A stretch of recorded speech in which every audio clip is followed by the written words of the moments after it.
हरियाणा की नदियाँ।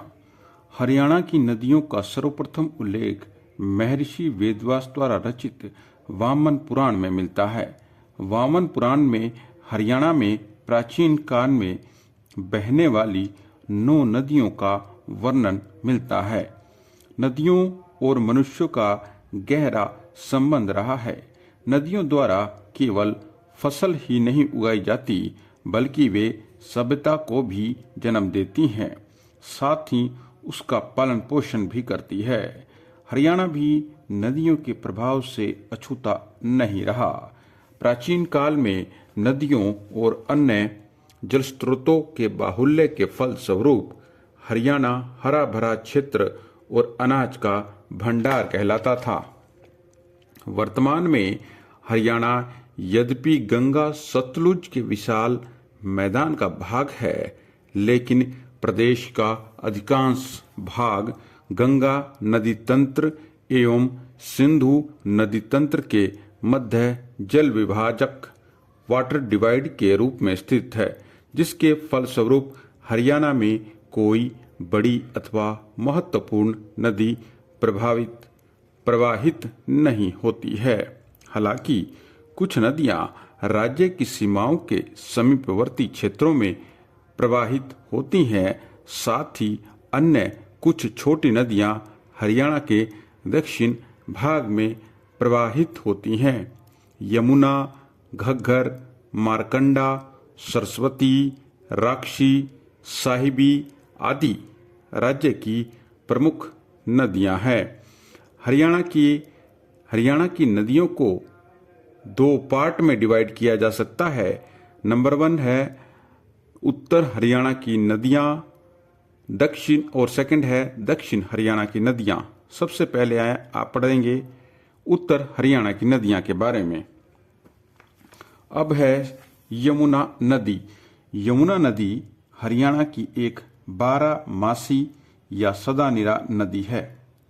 इसके अन्य नाम है कृष्णा, कालिंदी, यमा, यम की बहन, अर्कजा। अर्कजा का मीन्स होता है सूर्य की पुत्री। यमुना एक ऋग वैदिक कालीन नदी है। ऋग्वेद में यमुना का 3 बार वर्णन हुआ है।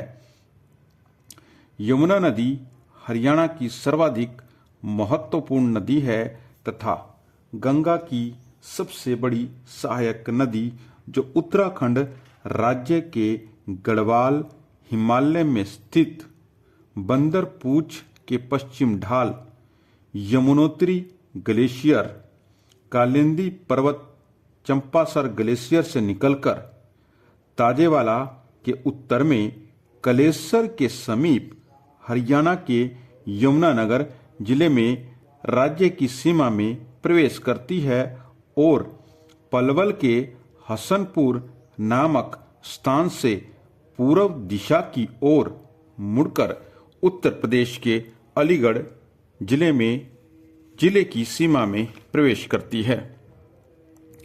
आगे है यमुना नदी हरियाणा और उत्तर प्रदेश के मध्य में 320 किलोमीटर लंबी सीमा रेखा बनाती है।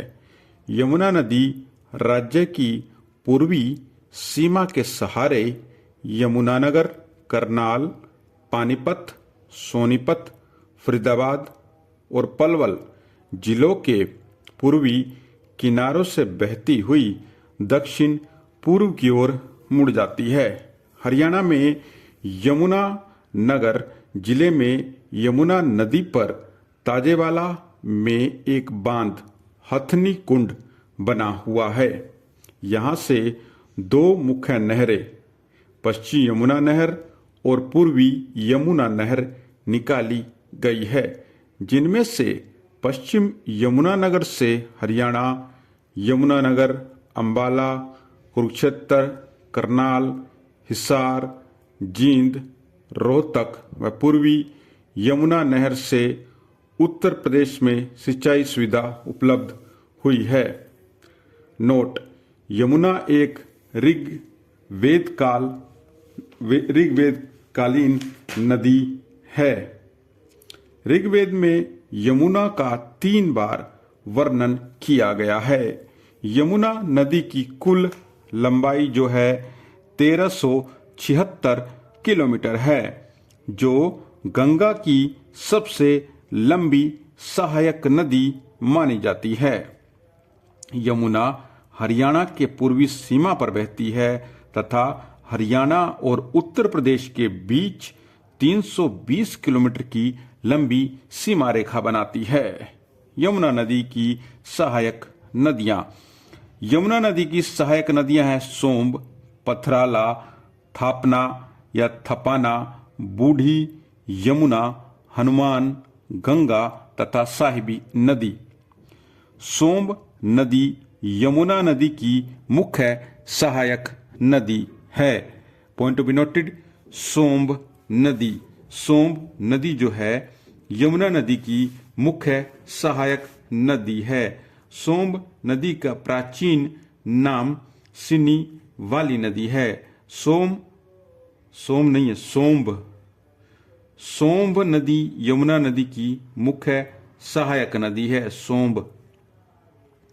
सोम्ब नदी का प्राचीन नाम सिनी वाली नदी है। सोम्ब नदी का उद्गम आदि बद्री यमुनानगर के निकट हरियाणा तथा हिमाचल प्रदेश की सीमा पर स्थित शिवालिक पहाड़ियों से होता है। सोम्ब नदी दादुपुर गांव के समीप कनालशी गांव में यमुना नदी में मिल जाती है। कनालशी। सोम्ब नदी की प्रमुख सहायक नदी है Pathrala. Point to be noted, Somb नदी की प्रमुख सहायक नदी है पथराला। पथराला नदी को बाली नदी के नाम से भी जाना जाता है। पथराला नदी को बाली नदी के नाम से भी जाना जाता है। जब साहिबी नदी में जल अधिक होता है, विशेषकर वर्षा ऋतु में, तो यह अपना पानी यमुना नदी में गिराती है। हरियाणा के हनुमान चट्टी में हनुमान गंगा का मिलन यमुना नदी से होता है। हरियाणा की एकमात्र नीली नदी, प्रदूषण रहित नदी थापना नदी को कहा जाता है। Point to be noted, Haryana की एकमात्र नीली नदी जो कि प्रदूषण रहित है वो है थापना नदी। आगे है यमुना नदी पर हरियाणा में बने हुए पुल या फ्लाईओवर। हरियाणा में यमुना नदी पर 900 मीटर सबसे लंबा पुल पानीपत में समालखां में प्रस्तावित है। 110 करोड़ की लागत से हसनपुर पलवल में भी पुल बनाया जाएगा। फिर है मांझेवाली पुल। ग्रेटर नोएडा को फरीदाबाद से जोड़ने वाले पुल का नाम है मांझेवाली पुल। आगे है ईस्टर्न परिफल वे पुल जो कि फरीदाबाद सोनीपत में है। चैनासा पुल कहाँ है? चैनासा पुल है फरीदाबाद में। फिर है मोहना पुल, पलवल पुल और बड़ोली पुल, ये जो है ये करनाल में है। फिर है सनोली पुल पानीपत में है। फिर लाल बहादुर शास्त्री पुल ये पानीपत को कैराना से जोड़ता है, लाल बहादुर शास्त्री पुल। आगे है शाहमल तोमर पुल जिसको भालगढ़ पुल भी कहते हैं, सोनीपत को बागपत से जोड़ता है। Point to be noted, Shahmal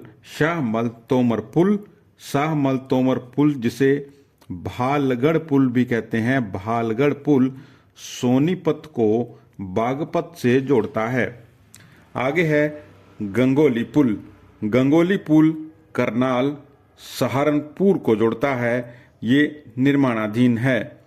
आगे है हथनी कुंड पुल, कलानौर पुल और संधाला पुल, ये तीनों पुल यमुना नगर में हैं।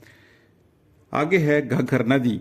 घग्गर हरियाणा की एक महत्वपूर्ण मौसमी नदी है जो हिमाचल प्रदेश के सोनल जिले में शिवालिक पहाड़ियों में स्थित डांगशई 1000 927 मीटर नामक गांव से निकलती है। यह कालका पंचकुला के निकट हरियाणा राज्य में प्रवेश करती है।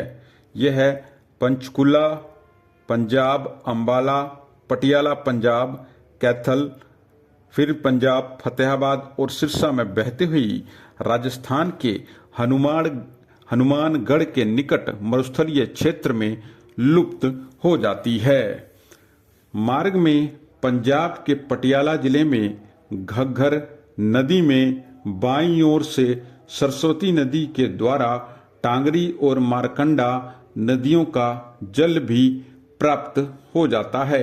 सिरसा के दक्षिण पश्चिम भाग में यह नदी कई धाराओं में विभाजित होकर थार के मरुस्थलीय क्षेत्र में विलीन हो जाती है। घग्गर की सहायक नदियां हैं मारकंडा, टांगरी, सरस्वती, चेतांग, झाझरा, कौशल्या, सुरसती, सिरसा। ये जो नदियां हैं घग्गर की सहायक नदियां हैं। 1 2 4 5 6 7 8 टोटल 8 घग्गर की सहायक नदियां हैं। फिर से घग्गर की सहायक नदी है मारकंडा, टांगरी, सरस्वती, चेतांग, झाझरा, कौशल्या और सुरसती।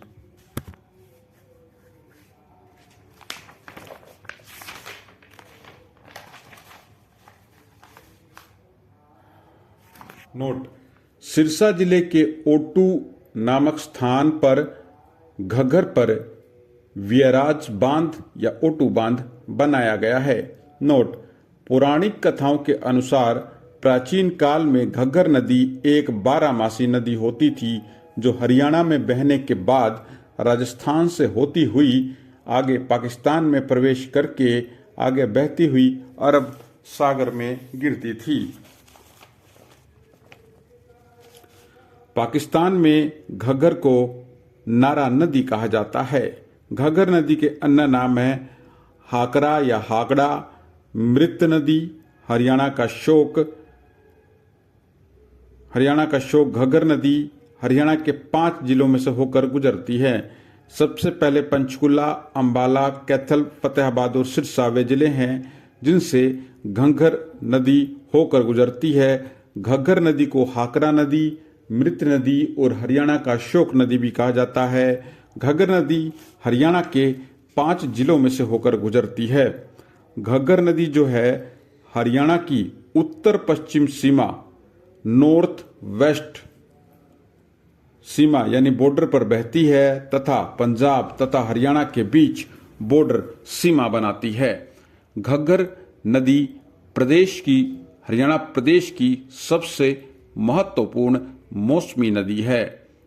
हरियाणा में घग्गर नदी की लंबाई जो है वो 241 किलोमीटर 241 किलोमीटर है। हरियाणा में इसे घग्गर के नाम से जाना जाता है तथा ओटू बांध सिरसा से आगे इसे हाकरा नदी कहा जाता है। आगे है हाकड़ा संस्कृति जो है घग्गर नदी के किनारे ही फली और फूली। घग्गर नदी राजस्थान में तलवाड़ झील का निर्माण भी करती है। कौशल्या नदी का उद्गम जो है पंचकुला हरियाणा से होता है तथा हिमाचल प्रदेश की सीमा पर स्थित शिवालिक पहाड़ियां से इसका उद्गम है। 2 जगह उद्गम है। कौशल्या का उद्गम पंचकुला हरियाणा तथा हिमाचल प्रदेश की सीमा पर स्थित शिवालिक पहाड़ियों से होता है। कौशल्या नदी हरियाणा में 20 किलोमीटर तक बहने के बाद पंचकुला के पिंजौर नामक स्थान पर घग्गर नदी में मिल जाती है। सिरसा नदी घग्गर की सहायक नदी है। सिरसा नदी जो पंचकुला में बहती है। यह राज्य की एकमात्र नदी है जो विपरीत दिशा अर्थात दक्षिण से उत्तर पूर्व की ओर बहती है। नेक्स्ट जो इंपॉर्टेंट नदी है वो हरियाणा की सरस्वती नदी है। सरस्वती नदी ऋग्वेदिक काल की सबसे महत्वपूर्ण और सबसे पवित्र नदी है। सरस्वती नदी।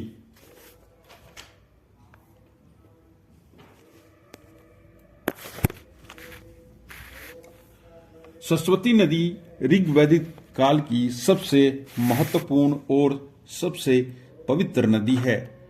पुराणों के आधार पर सरस्वती नदी का उद्गम हिमाचल प्रदेश के सिरमौर जिले से होता है। वर्तमान में यह छोटी बरसाती नदी रह गई है। इस नदी में भैनी के निकट अन्य छोटी नदी छुटांग नदी मिलती है। यह अंबाला, कुरुक्षेत्र, कैथल जिलों में प्रवाहित होने के बाद पंजाब के संगरूर जिले में शतराणा नामक स्थान पर घग्गर नदी में मिल जाती है। Point to be noted. Ghaggar नदी अंबाला, कुरुक्षेत्र, कैथल जिलों से प्रवाहित होने के बाद पंजाब के संगरूर जिले में शतराणा नामक स्थान पर घग्गर नदी में मिल जाती है। पेहुआ के निकट अरुणाई गांव की सेनिसा झील से यह नदी अपनी सहायक नदियों टांगरी और मारकंडा के जल को उठाकर पंजाब के शतराणा के पास घग्गर नदी में उड़ेल देती है।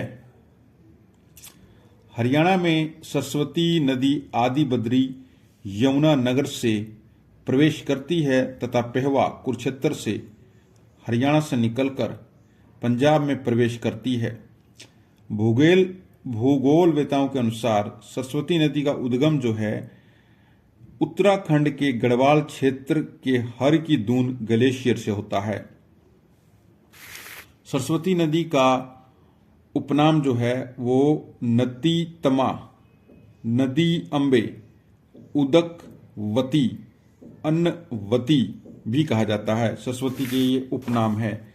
पहला है नदी तमा, फिर है नदी अम्बे, फिर इसको कहा जाता है उदकवती, और सरस्वती को अन्नवती भी कहा जाता है।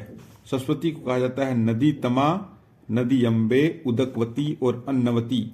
नोट: प्राचीन काल में सरस्वती नदी सप्त सिंधु प्रदेश का भाग होती थी। सरस्वती नदी को महाभारत काल में पलक्षवती भी कहा जाता था। पलक्षवती। हरियाणा की सरस्वती धरोवर विकास बोर्ड HSHDB बोर्ड, इसका गठन किया गया था हरियाणा सरस्वती धरोवर विकास बोर्ड का वर्ष 2015 में। इसका मुख्यालय जो है वो पंचकुला में है और हरियाणा सरस्वती धरोवर विकास बोर्ड के अध्यक्ष जो होते हैं वो मुख्यमंत्री होते हैं और इसके उपाध्यक्ष हैं धूमन सिंह किरमिच। अब है सरस्वती शोध संस्थान, जिसका गठन किया गया था वर्ष 1999 में। सरस्वती शोध संस्थान का मुख्यालय जो है वो कुरुक्षेत्र में है। इसके प्रथम अध्यक्ष श्री दर्शन लाल जैन थे। दर्शन लाल जैन के बारे में कुछ तथ्य। दर्शन लाल जैन 1927 से 2021 तक रहे। इनका उपनाम जो है वो है सरस्वती का भागीरथ। इनका संबंध जो है जगाधरी यमुना नगर से है। सरस्वती नदी पुनर्उद्धार का श्रेय दर्शन लाल जैन को जाता है। इनके प्रयासों से वर्ष 1999 में सरस्वती शोध संस्थान का गठन हुआ, जिसके प्रथम अध्यक्ष दर्शन लाल जैन थे। वर्ष 2026 में दर्शन लाल जैन को सामाजिक कार्यों के लिए पद्म भूषण से सम्मानित किया गया। Point to be noted. पूर्व प्रधानमंत्री अटल बिहारी वाजपेयी ने इन्हें राज्यपाल बनाना चाहा, लेकिन दर्शन लाल जैन ने मना कर दिया। इनके नाम पर हरियाणा सरकार पर्यावरण संरक्षण के लिए दर्शन लाल जैन राज्य पर्यावरण संरक्षण पुरस्कार देती है।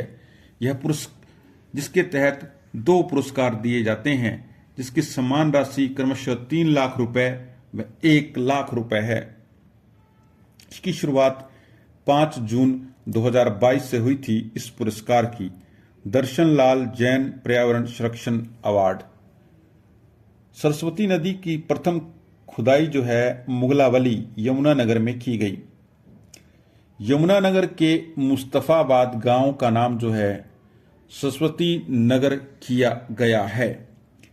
सरस्वती नदी पुनरुत्थान योजना का शुभारंभ 21 अप्रैल 2015 को तत्कालीन विधानसभा अध्यक्ष कंवरपाल गुर्जर ने रोलाहेड़ी यमुनानगर से की। आगे है मारकंडा नदी। इस नदी का प्राचीन नाम यानी मारकंडा नदी का प्राचीन नाम अरुणा नदी था। यह एक बरसाती नदी है। मारकंडा नदी का उद्गम हिमाचल प्रदेश के सिरमौर जिले के नाहन नामक स्थान पर शिवालिक की पहाड़ियों की धरती धर श्रेणी से होता है। Point to be noted, Markanda नदी को प्राचीन काल में अरुणा नदी कहा गया और यह एक बरसाती नदी है, रेनी नदी है। इस नदी का उद्गम हिमाचल प्रदेश के सिरमौर जिले के नाहक नामक स्थान पर स्थित शिवालिक की पहाड़ियों की धरती धर श्रेणियों से होता है। मारकंडा नदी हरियाणा के अंबाला जिले में अंबाला कैंट के समीप स्थित काला अंब नामक गांव में प्रवेश करती है। कई छोटी धाराओं व पहाड़ी नालों से मिलने के बाद यह नदी इस राज्य के अंबाला कुरुक्षेत्र जिलों से प्रवाहित होती हुई सेनिसा झील में गिरती है। सेनिसा झील, जहां यह सरस्वती नदी में मिल जाती है और भारी बाढ़ और अत्यधिक निक्षेपों के कारण यह अपने जैसे अन्य छोटी नदियों से भिन्न है। मारकंडा की जो सहायक नदियां हैं वो है रण, बेगना, नकटी और टांगरी। मारकंडा नदी अपना अतिरिक्त पानी कुरुक्षेत्र जिले के पेहवा के नजदीक अरुणाय नामक गांव में सेनिसा झील में गिराती है। मारकंडा नदी का प्राचीन नाम अरुणा था। मारकंडा नदी की हरियाणा में लंबाई 90 किलोमीटर है। विशेष, मारकंडा नदी के तट पर मार्कंडे नामक ऋषि तप किया करते थे। कहा जाता है कि ऋषि मार्कंडे के नाम पर इस नदी का नाम मारकंडा पड़ा। आगे है नॉर्थ हरियाणा की 5वीं सबसे महत्वपूर्ण नदी, जिसे टांगरी या डांगरी नदी भी कहा जाता है। टांगरी या डांगरी नदी मोरनी हिल्स पंचकुला से निकलती है और दक्षिण दिशा में अंबाला के मुलाना के निकट गांव छज्जू माजरा तक बहती है। यह नदी मुलाना के पास मारकंडा नदी में मिल जाती है। हरियाणा में टांगरी नदी की लंबाई 70 किलोमीटर है। टांगरी नदी की एक धारा घग्गर नदी में भी मिलती है। टांगरी या डांगरी की सहायक नदियां हैं बलियानी नदी, आमरी नदी और ओमला नदी। अब है बलियाली नदी, जो कि टांगरी की सहायक नदी है। बलियाली नदी जो है मोरनी की पहाड़ियों से निकलती है तथा मुलाना के समीप टांगरी में मिल जाती है। फिर है आमरी नदी, जिसे शहजादपुर वाली नदी भी कहते हैं। आमरी नदी का उद्गम यमुनानगर में रादौर नामक स्थान से होता है। आमरी नदी का उद्गम यमुनानगर में रादौर नामक स्थान से होता है। आमरी नदी सेगता क्षेत्र में छज्जू माजरा नामक स्थान के निकट टांगरी में अपना पानी गिराती है। ओमला नदी। नोट, टांगरी नदी का उद्गम हरियाणा में ही होता है। आगे है नॉर्थ हरियाणा की 6ठी सबसे महत्वपूर्ण नदी, जो है चेतांग नदी। चेतांग नदी शिवालिक की पहाड़ियों से निकलती है तथा सरस्वती नदी के समानांतर बहती है। प्राचीन काल में यह घग्गर नदी की सहायक नदी हुआ करती थी। पहले इस नदी की लंबाई 416 किलोमीटर थी और यमुनानगर, कुरुक्षेत्र, करनाल, कैथल, जींद, फतेहाबाद, हिसार तथा सिरसा जिलों में बहती हुई राजस्थान राज्य के भटनेर नामक स्थान के पास ये घग्गर नदी में मिल जाती थी। वर्तमान में इस नदी में एक बरसाती नाले का निर्माण किया गया है। चेतांग नदी की प्रमुख सहायक नदी है। कुछ विद्वानों के अनुसार चेतांग नदी ही ऋग्वेद काल में दृशदवती नदी है। दृशदवती नदी। आगे है नॉर्थ हरियाणा की 7वीं सबसे महत्वपूर्ण नदी राक्षी, जिसे राका या राखी नदी भी कहते हैं।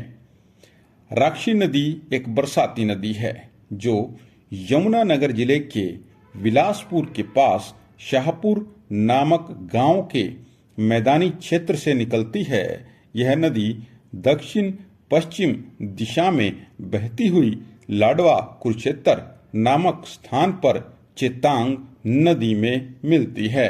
नोट: अगस्त 2022 में 25 वर्षों के बाद राक्षी नदी का सरकार के द्वारा कायाकल्प किया गया, जिसने यमुनानगर, कुरुक्षेत्र, करनाल जिलों के 50 गांवों के 32 किलोमीटर लंबे हिस्से के लोगों को लाभ मिलेगा। उत्तर हरियाणा की अन्य नदियां छिटांग, अप्या, वृद्धदेव जो कि बिलासपुर में बहती है, कौशिकी जिसे हिडियावती भी कहा जाता है, और अंबुवती जिसे असुसुमती भी कहा जाता है, नॉर्थ हरियाणा की अन्य महत्वपूर्ण नदियां हैं। ये कंप्लीट हुआ नॉर्थ हरियाणा की महत्वपूर्ण नदियां।